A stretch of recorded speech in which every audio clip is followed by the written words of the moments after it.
Hi, Sean Haynes of the Ag Center. Give you a weekly update in California dairy and beef markets.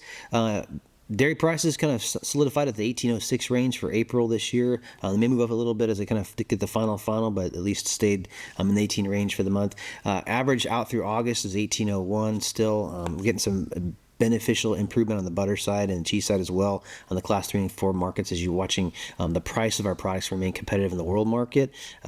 They've got lessening supply available over there with higher cost of production, as well as the fact that the U.S. dollar is kind of weakened. It's making our exports a little more prudent to kind of buy from the United States, and so as long as that kind of supply-demand imbalance is there, I think we'll be good. Cream volumes, it can been pretty heavy on the butter side still, as this herd's kind of recovering from the bird flu.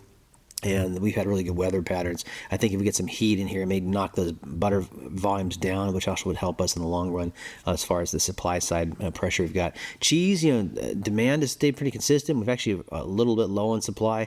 This new production coming on has been catching up, but the price we've got for the product in the world market's been moving out fairly quick, and they're kind of at balance right now. We'll have to see if all of this actual cheese production comes on from these plants, if there's available cattle to fill it for the long run. I'm not kind of a proponent of that when I see this big heifer hole we've got coming in the later months of the year, but we'll have to see if I'm right or wrong on that side. Beef prices remain high.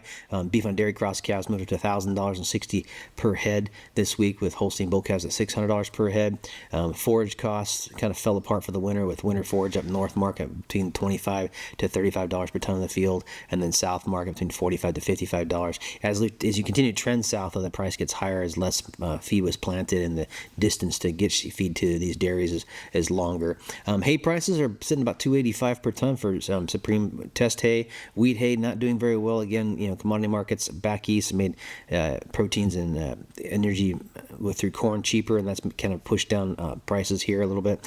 So you're seeing hay on the wheat hay side about $110 to $120 per ton. Hulls at $90 to $100 per ton between the south and north market, or north and south market respectively. On the beef side, continued contraction in the herd as far as the availability of cattle out there. There's not a lot of them. 37% of all the animals to 38% of all animals in the feedlots are heifers, which shows no expansion of the herd really going on for retention. So it's going to be a long-term problem, and that's also pushed up the non-fed beef market as well for these cull cows. So cull cows at $1.37 per pound to $1.50 per pound this week for high-yielding Holstein cows, and then about $4.20 per pound for 450 weight beef and dairy cross steers. We'll have to see how long this is going to happen. I think the cure for high prices is high prices. The consumer continues to buy this beef. The price doesn't seem to be a detriment and pushback on them, and so as long as that's going on, I think you're going to have this continued high price due to scarcity in that market. That's what I got this week for dairy and beef markets. Thanks.